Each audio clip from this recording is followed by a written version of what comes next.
আমার নবী যদি পেটে 2টা পাথর বাঁধতে পারে, আমার পেট তার চাইতে বেশি দামি না? আমার নবীর দাঁত যদি শহীদ হতে পারে, আমার দাঁত তার চাইতে বেশি দামি না? আমার নবীর গালে যদি চড় মারা হতে পারে, আমার গাল তার চাইতে বেশি দামি না?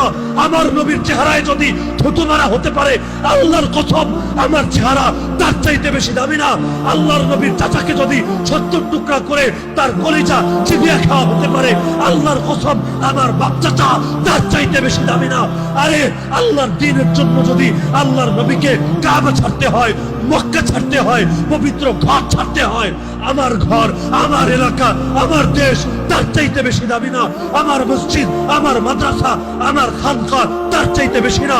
আরে প্রয়োজনে দুনিয়ার সব ছাড়বো, প্রয়োজনে নিজে শহীদ হব, প্রয়োজনে আমার স্ত্রী বিধবা হবে, আমার সন্তান এতিম হবে, আমার বাপের কোল খালি হবে, আমার মায়ের চোখ থেকে অশ্রু ঝরবে, কিন্তু আল্লাহকে সাক্ষী রেখে আজকে বলে